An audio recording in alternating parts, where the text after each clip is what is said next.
আসসালামু আলাইকুম। কেমন আছেন সবাই? লাইভ হয়ে গেলাম। আজকে তো দেখতেই পাচ্ছেন স্ক্রিনে আহ, আমার মেন্টর, ওনার সাথে লাইভে আছি। কিন্তু আহ, আমি বেশি কথা বলবো না, আমার পরিচয়টাও ভাবে দিব না। আমি চলে যাব আমার আপুর কাছে, যার সাথে আজকে আমার প্রথম লাইভ। অনেক লাইভ করেছি আপুর সাথে, কিন্তু আজকে এভাবে যে আপুর সাথে আমি, অনেক দিনের ইচ্ছা যে আপুর সাথে আমি লাইভ করব, একা আমার পেজে আনবো, একটু মানে কথা বলবো, বিজনেস সম্পর্কে জানবো। অনেক তো শুনি আপু, আপুর সাথেও ছিলাম অনেক লাইভে, কিন্তু আজকে আমি নিজেকে খুব কি বলবো, খুশিতে আত্মহারা যে আপুর সাথে আমি আজকে একা লাইভ করতে পারছি। তো তার আগে আমি আমার পরিচয়টা বলছি। আমি নিসাইফা, ফ্রান্সে আছি আমার পরিবারের সাথে। এখানে আমি একটি ফুল টাইম জব করছি, তার পাশাপাশি অনলাইন ডিজিটাল বিজনেসটি রান করছি।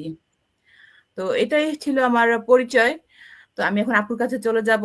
আসসালামু আলাইকুম আপু, কেমন আছেন? ওয়ালাইকুম আসসালাম। এই তো আপু আছি আলহামদুলিল্লাহ। আপনি কেমন আছেন? আলহামদুলিল্লাহ আপু, আমি ভালো আছি। অনেক ধন্যবাদ আপু।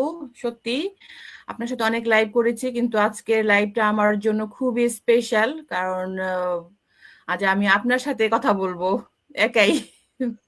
এটাই। তো আপু, আপনার কাছে আমার অনেকগুলা প্রশ্ন থাকবে বিজনেসের ব্যাপারে, যেহেতু আমি আমার পেজ নিসাইফাস ওয়ার্ল্ড থেকে লাইভ হয়েছি, বিজনেসের ব্যাপারে কথা বলবো এবং আপনার সম্পর্কে জানবো, আপনার বিজনেসের জার্নি। তো প্রথম কোশ্চেনটা হলো যে আপনার পরিচয়টা এবং কেন আপনি এই বিজনেসে আসলেন। ধন্যবাদ ওকে, আপু। থ্যাংক ইউ আপু আপনাকে। সো হ্যাঁ, আপু বলতেছিল যে আপনার ফার্স্ট টাইম আপুর সঙ্গে আমি একা একা লাইভ করছি। এর আগে হয়েছে লাইভ, বাট ডিরেক্টলি হয় নাই। আপুর সঙ্গে আমি প্রায় কত বছর, প্রায় ৩ বছর তো হবেই বিজনেসে আমরা একসাথে কাজ করছি, তাই না? হুম। সো এই তো আপু ফ্রান্সে থাকেন, অনেকে আপুর হয়তো চিনেন। তো আমি আমার পরিচয়টা দিনে ছোট করে, সেটা হচ্ছে যে আমি জান্নাতুল ফেরদৌস। আমি প্রায় অনেক বছর ধরে ইউরোপে আছি, ইটালিতে আছি। আমার ফ্যামিলির সাথে অবশ্যই, এবং প্রায় ৪ বছর ধরে আমি এই বিজনেসটা রান করছি। আলহামদুলিল্লাহ খুবই সাকসেসফুল ভাবে। আ অ্যাকচুয়ালি যদি আমি বলতে হয় যে আমি কেন এই বিজনেসটা শুরু করলাম।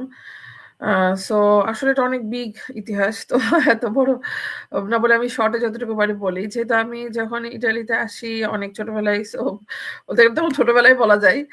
কারণ হচ্ছে যে ইটালির লাইফ আর এখানকার লাইফ মোটামুটি সেম আ সময়। তো আমি অনার্স ওকে। করে তারপর এখানে চলে আসি। দেন হচ্ছে যে